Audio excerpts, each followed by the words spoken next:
everybody. Trisha Peters here again, and I am joined today by Adam Goss with the Little Red Hen Theatre in Wakefield. They have a huge show coming up, 30th anniversary celebration. So yes. I'm going to let you talk about what is happening here at the theater. Yeah, so we are doing Joseph and the Amazing Technicolor Dreamcoat. It's a musical by Andrew Lloyd Webber, lyrics by Tim Rice. It's been around since the 70s. The theater first did it in 1995. So this is our 30th anniversary production of Joseph. It's so significant to us because the theater was started in 1992, and Joseph was the first large-scale musical that the Little Red Hen ever did. Sure. I was fortunate enough, I just had finished my first year of college at Wayne State, and I got to be Joseph in that production. So it's like a fun full circle moment. Yes. Yeah. And then in this show, that show just has such a strong memory for our community here. Sure. We have children and grandkids in this, or rather kids in this whose parents and grandparents were in it. Oh, wow. Way back 30 years ago. So it's fun that those families get to see their young ones come and be a part of it and participate in that. Yes, so it's super cool. Absolutely. And you're doing this for 2 weekends, right? We are. We have 6 shows. So it's July 18th through the 20th, Friday, Saturday, Sunday. Shows at 7 p.m. on Friday, Saturday, and 2 p.m. on Sunday. And then we come back and we do it the 25th through the 27th. Friday, Saturday, Sunday again. That's amazing. Yeah. And we do still have some seats available. I got to tell you, our matinees, they're sold out. But we have seats available Fridays and Saturdays, both weekends.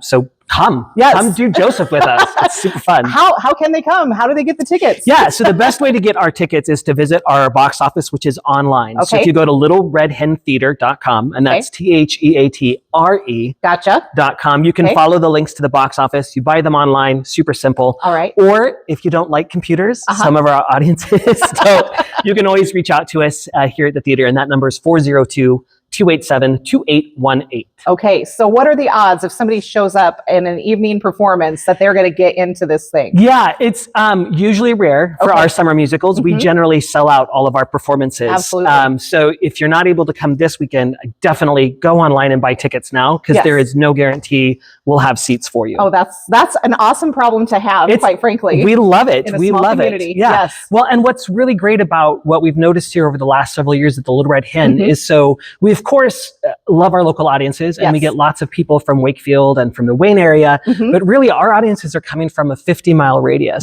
So about, with any given show, we're seeing anywhere between 65 to 75% of our audiences come from outside the Wakefield and Wayne area. That is awesome. Yeah, so we're really seeing people come back and then they come and enjoy a show and stay. So if you've not been to a show at the Little Red Hen Theatre, this is the one to come check out and see. And you can go downtown and have supper. You've got some options as far as things go that way. Yes, and some of our local restaurants offer discounts. Sidelines, if you're coming to see the show, we'll give you a discount. You just have to show your ticket. So yeah, it's a great place to come and hang out and get some local art in and have a great time. Well, and again, it's a plan ahead type of event, because it's hard to get in at the restaurants on those evenings. It's a busy night in town. Parking's at a premium. Parking is a premium. Everything just kind of falls together. And you guys have been doing this for 30 years, so you've kind of got it down to a fine art almost. We do. And I've come back and worked here at the theater now for the last 8 years. And so we're really unique in community theaters for a town of Wakefield to have this kind of facility, which was built brand new in 2005, black box. We got a lot of top of the line stuff. It's rare that small towns have this, but even more rare is we have such great funding that this is my full-time job. That's awesome. And so we really see ourselves as not being a resource just for Wakefield and the immediate area, but we really view ourselves as serving all of kind of Northeast Nebraska. Absolutely. So again, we have audiences that come from all over Northeast Nebraska and farther sometimes. But we also are creative volunteers, our actors and our performers. They are coming from Sioux City, some from Norfolk, Pender, Hartington, from all over the area. We have people coming in to perform with us and donate their time. Word's getting out. We're fun. Our philosophy is we really want to have great shows that our audiences enjoy, but we really truly believe that the best way to do that is also to make the volunteer experience a really fun and engaging one. So we challenge our volunteers to learn new skills, to really push themselves and grow. But at the same time, we make it fun and engaging and rewarding. And what we've seen by focusing on that process and people being willing to do that is our productions have just gotten better over the years, and the audiences enjoy them even more. So it's a fun creative outlet, whether you're in the audience or whether you come volunteer. It's a great way to just kind of express your creativity or even develop and grow your creativity in new ways, Absolutely. which you are never too old to do. Our brains need to be creative and to find things to do. I mean, look at me. I'm sitting in the community theater in Wakefield, Nebraska. The lighting in here, and I was backstage with you a little bit ago, and the sound system that you have, it's just phenomenal. So that in and of itself takes some technicians to make sure that all runs properly. It does. I've become a jack of all trades, but I have a lot of people who know more than me that I rely upon. So we have volunteers who help us with that. And then we're just so fortunate. We have such wonderful support from our community and our audiences that we're continually able to invest in the work that we're doing and the tools that we have. That's so awesome. And I'm sure some people see this as an opportunity for them to get out of the house and do something different. Oh, yeah. That you're not seeing every day in Northeast Nebraska. Absolutely. I mean, and we're right in the backyard of a lot of people, which is great, right? And we're not too far from Sioux City. We're not too far from Omaha or Sioux Falls. You could make that drive, but we're doing great things that's right here, that's accessible. We also are really committed to making our ticket prices accessible for our audiences. So you'll see that whether it's a play or this musical, our ticket prices are really low. It's just $9 for students and seniors and $11 for adults. So we really want you to be able to bring the whole family and probably pay less than if you were to go see a show or a movie at the cinema. Yes, absolutely. And these are not professional actors. I mean, these are our everyday hometown people. They are. And we're not professional actors, but we certainly are working in a very professional manner. Yes, and that's how we approach the work to grow and to do our best. Definitely. So, well, we have fun. I mean, we kick it up too. But Yes. Well, the shows get rave reviews. We've heard all about them over the years. And I want to ask you, what is one of your most favorite memories of working here? Oh, yeah. That's always a hard question because it usually is the show that I'm working on right now tends to be my favorite. Okay. But we have had so many great experiences with our cast. One of my favorite shows that we worked on was The Play That Goes Wrong, which we did a few years ago. And I have this dedicated group of actors who we did stage combat training. We were falling, we were hitting, we built a set that fell apart because that's what the play required. And I am so just enamored with that group that came together for that show. All of our volunteers are so committed. But that group, they still have bruises from the show. They'll never heal. They still have scars from that show that we just love. And that was one of my favorite experiences putting that show together here. That is awesome. They're all so wonderful. And we have a cast of over 40 people. Our youngest is 5 years old. And our oldest is, well, I don't like to say how old our oldest is. We won't date anybody. We really have an all ages show. And whether you're one of the young ones or one of the old ones, like everybody approaches the work the same way. And we have high expectations, but again, fun. Absolutely. So how do you get involved? I mean, what if you're not an actor and you don't want to sing? Is there a way that you can participate in the theater without doing that? Yeah, absolutely. So to put a show like this on, we need tons of volunteers. If you want to help out backstage, we have people who volunteer who are here during the show and they're handling props backstage. They're helping actors change. We have people who come and volunteer and help out front if they don't, if they want to stay away from that craziness, right? We need volunteers to help usher, to help get our concessions ready. But then also throughout the whole production process, while we're building sets and costumes, we have a whole little small army of volunteers who will help us sew, who will help us paint, who will help us build. And so if you're interested in being involved in any way, you just reach out to us at the theater, call us again or email us and we'll put you on our volunteer list and you'll get those opportunities right through the email. And we do encourage everybody to, if they think they might be interested in acting, to just come to an audition and see what the process is. It sounds really scary, but we approach our auditions in a very unique way. It's not come and learn a monologue or a song and sing for us in front of everybody. We run them as workshops. I see. And so it's you come together, the entire group. We play a bunch of theater games. We learn the songs and the movement together. And so you're learning it as a group. And that gives us a chance to get to see who you are and how you work.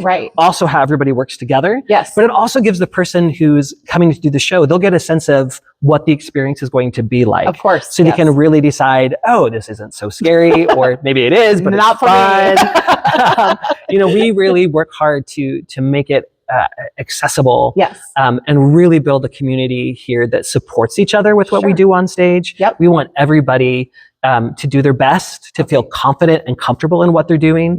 And so our rehearsal process is built that way, not just to rehearse the show, but also to teach the skills that you need to do your best on stage. So yeah, and you mentioned the workshops because you host those occasionally too, just for somebody to learn more about the theater. So outside of our productions that we do, and outside of, we also bring in special artists sometimes, and we can talk about that. But we also, my background is in arts education as well as professional performance. So we do a whole lot of embedded education projects in everything that we do, whether that's a rehearsal or whether that's, a lot of times I go out and I work with high schools on their one act and give them feedback. Every summer we do our own homegrown drama camp, which is free for kids in 4th through 8th.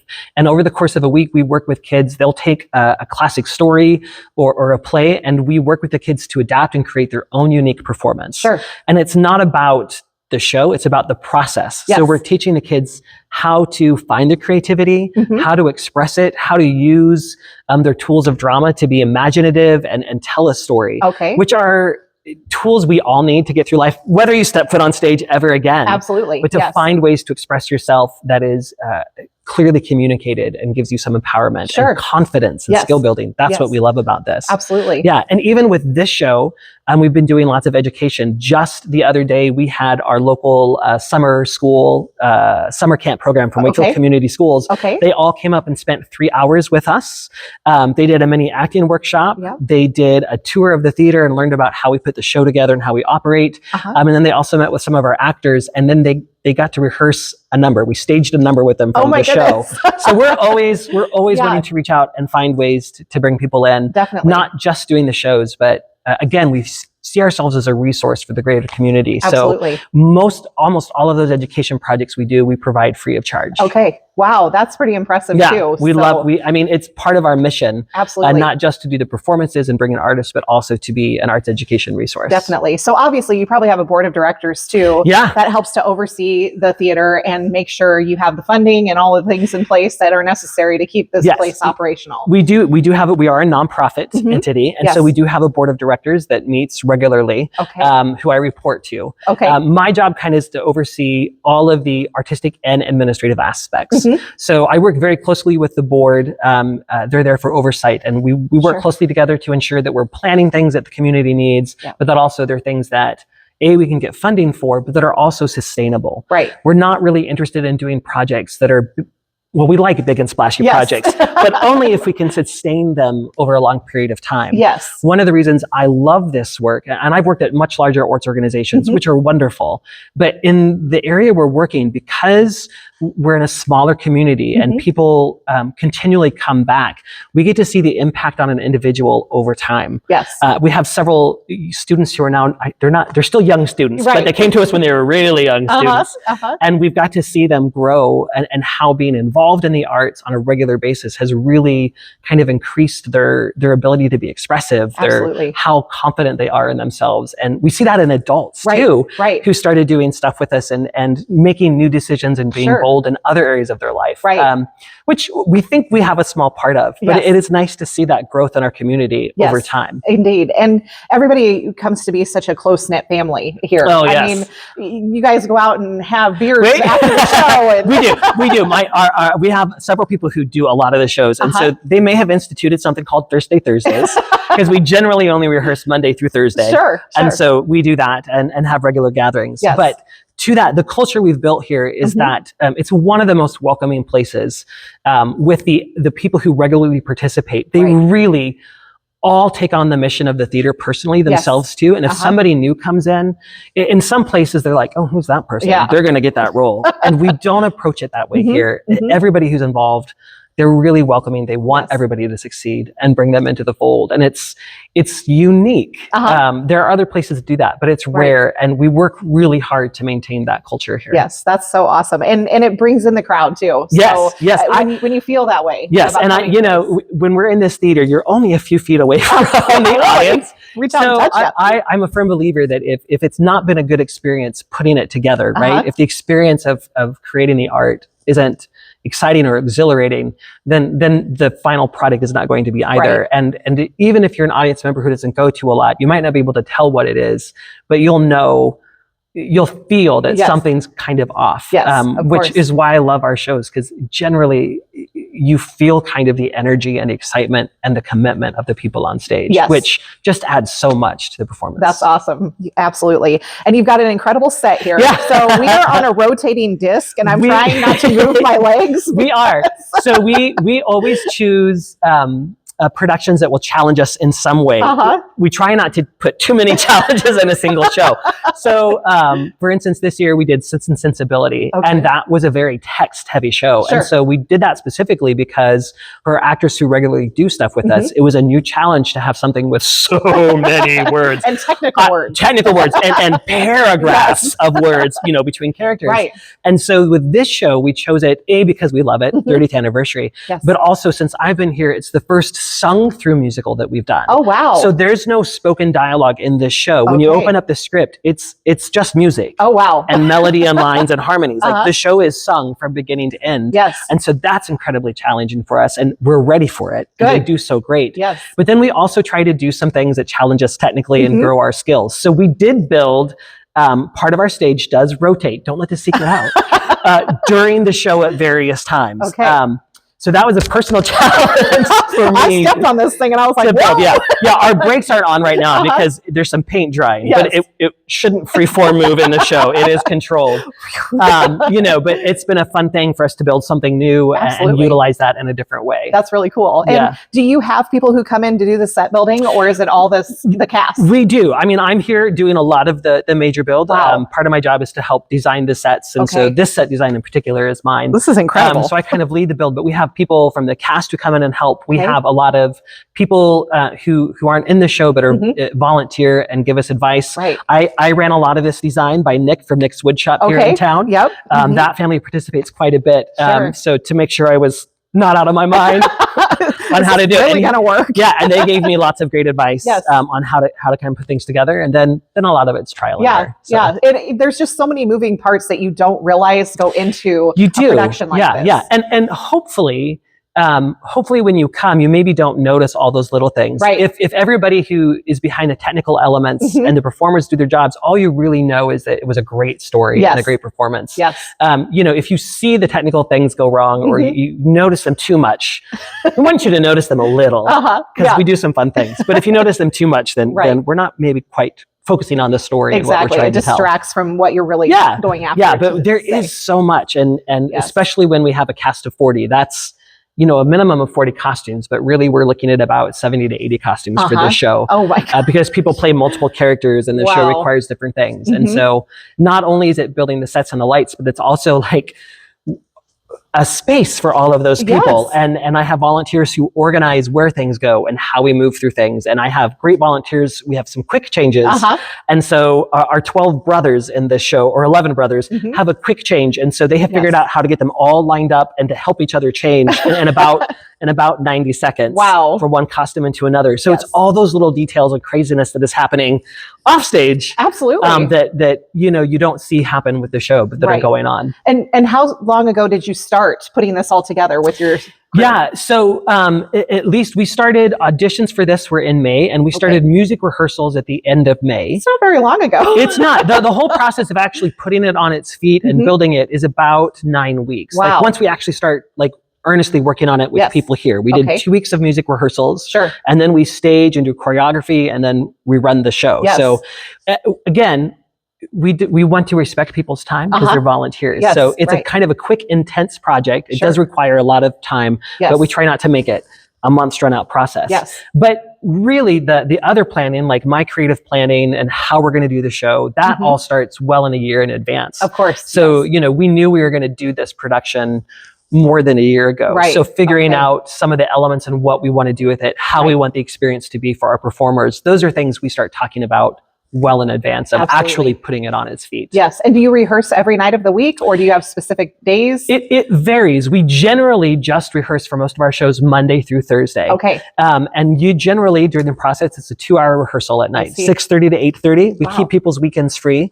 When we get close, you know, and also not everybody's required to be here all the time. Right. When we get to the last 2 weeks of the show, rehearsals tend to be 3 hours, right? Because there's more things to add, and we're here a little bit more. But generally just Monday through Thursdays. And then the last 2 weeks, like you got to be here. And then you got to put the costumes on, you costumes do and the lights timing, and the makeup and all of that. Right. Yes, it's really something. So, but it's also it's hard work, but it's social and it's engaging and it's fun, and hopefully at the end of it, the process of working to create something really great is also rewarding. Absolutely. Right. So we have fun while we take it seriously, and work hard while we're also playing hard at the same time. That's for sure. Well, this has been so enlightening to be able to come here.